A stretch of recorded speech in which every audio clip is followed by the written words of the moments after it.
What inspires you to do photography? Is it a beautiful sunset?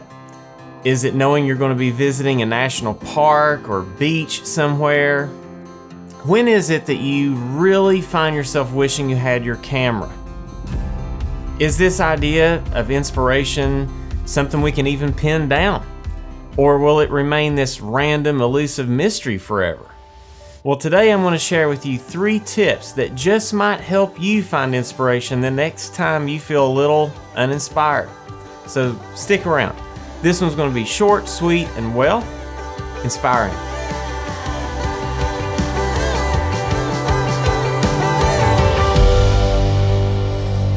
Sometimes it's hard to find inspiration. I get it. After the crescendo of peak fall color reaches its climax and all the leaves blow off the trees, we're just left with nothing more than winter drab.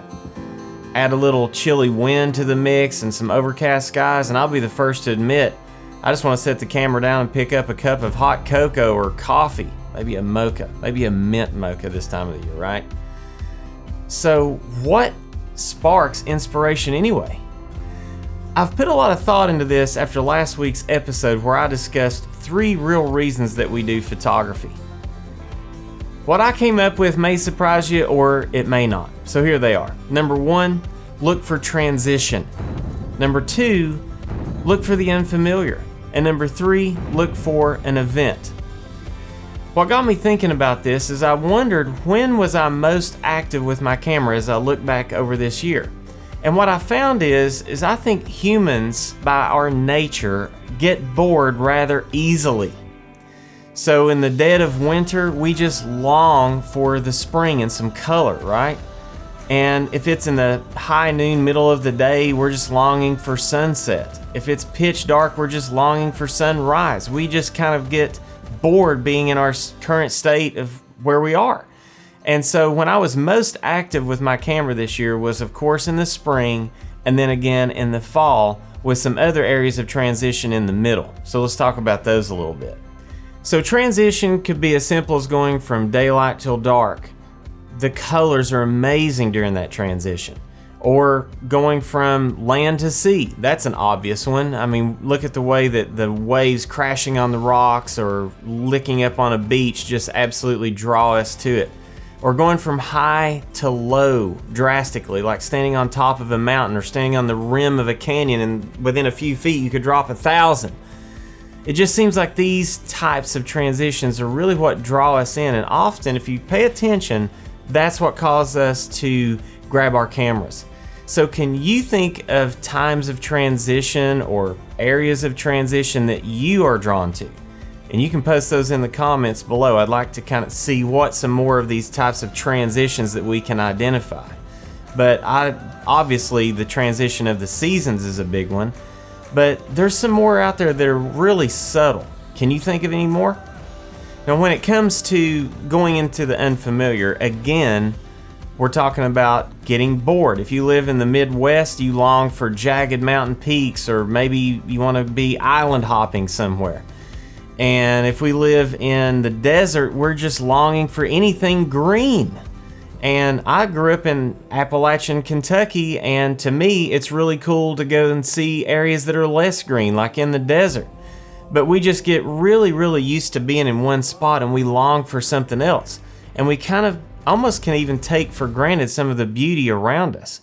So I would encourage you just to get out on a drive or get out on a walk and just try to seek something that is a little unfamiliar to what you see every hour of every day. So get out of your backyard and find something unfamiliar. For me, this really seems to unlock my creativity, and this is exactly when I reach for my camera.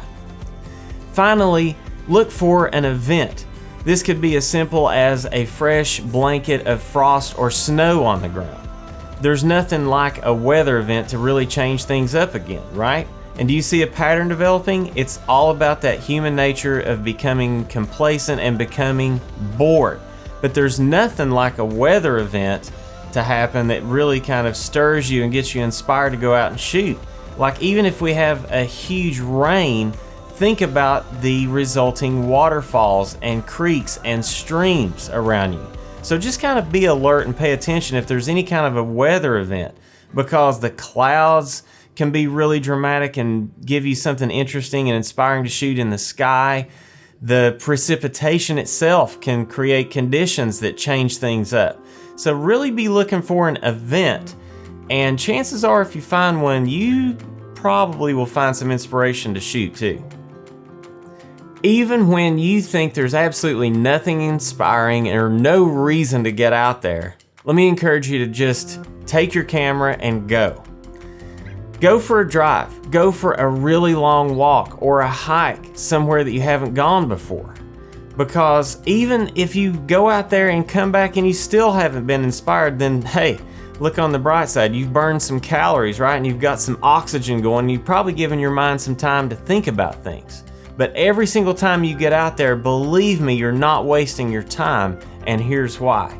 You see, when you just go ahead and get out there, God might show up and bring something to you that you never even saw coming. I came across this cool little verse. It's real simple, but I love it. It's in Psalms 34:8, and it says, "Taste and see that the Lord is good, and blessed is the man who takes refuge in him." See, this verse is asking us just to try a little taste of God and see for ourselves His goodness. And I really think that we can apply this to our photography. Because think about it, there's days where you feel pretty uninspired and you just don't really feel like anything's going to happen. But once you just get the camera, get out there and you start taking a few pictures, then God shows up and we can easily become inspired to continue shooting far more. Some of the days that I've had the least amount of expectations are really the days that I've been the most productive with my photography and gotten some of the shots that I think are my best photos ever. So now I guess I should address the elephant in the room, right? Well, I think this goes right along with what we're talking about in just kind of going with it. See, at the end of the summer, right as school was starting, I went to pick up my boys from school and I asked them what they wanted to do. And naturally, I thought they'd want me to take them to our swimming hole at the lake. It was hot. It was one of those just awful days. And they said, "No, Dad, we want to go hiking down at the creek." I'm like, "Are you kidding? You want to go to the creek?" "Yeah, let's go to the creek." Totally random. And I said, okay. I kind of went with it. Let's go to the creek. So I grabbed my 22 because I wasn't sure what we would find, and I was thinking I would find water moccasins or copperheads down there. But we start walking along this dry creek bed, just on edge looking for anything, and what I found was something incredible. I look down and I see this gun laying on the ground. And I kind of pick it up, and sure enough, it's real. About that time, Landon says, "Dad, here's another one." I'm like, what? What is going on? At this point, I'm just confused, right? So we start scratching through the sand and we end up finding 11 guns. They looked old, they were rusty, they were in all sorts of disarray. They had like fibers dangling from them. What is going on? This was a mystery, right? So let's skip ahead. I've gone through some trials with the guns, putting them on different forums, seeing if gun experts can identify them. I took them to Dalworth Restoration. I know the owners of that company. They're dear friends of mine, and they were gracious enough to dip the guns in ultrasonics and get all the scale and the rest so that we may be able to identify the guns. And this was the largest one from the collection. This thing is absolutely a beast. I bet this weighs 10 pounds or close to it. I mean, it's a heavy gun. It's like, I don't think I could hold this thing on target very long. Make sure I get my good gun grip here like I've been taught to do. But anyway, now skip ahead. I've actually been able to find the true story behind this, and it's absolutely incredible. Apparently there was a gun enthusiast that lived in my area. He's deceased now, but he was making these guns illegally. Well, when he felt the heat and felt like maybe somebody might catch him, he actually gave up on his craft and hobby and he ditched these guns.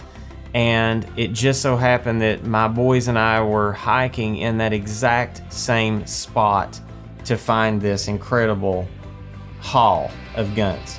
Now, I guess this kind of speaks to you just never know what's going to happen if you go and take that first step of like, yep, I guess we'll go to the creek.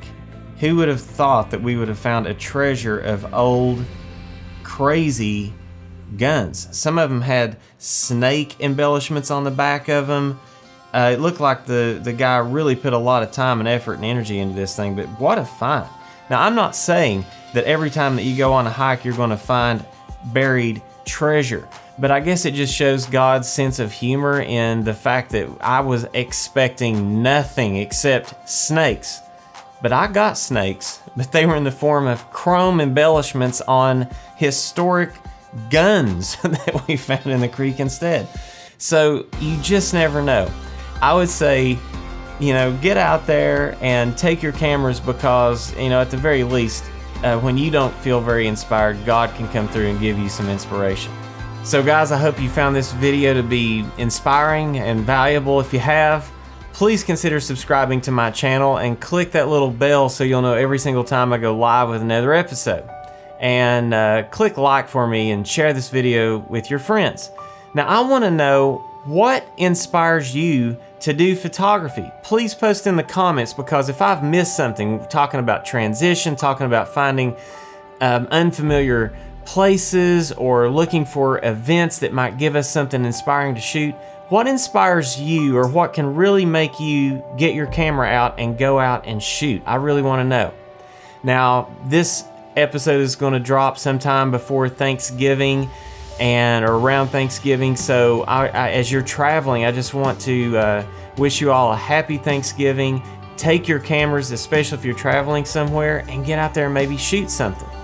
And just remember, as you are uninspired, these 3 little tips that I hope will help you become inspired. And just remember, you just never know what you might find. Thanks, guys, and I'll see you again on the next episode. And if you just happened to miss last week's episode, or if you want to catch up on any of my other episodes, here come 2 more links to past videos. Thanks, guys.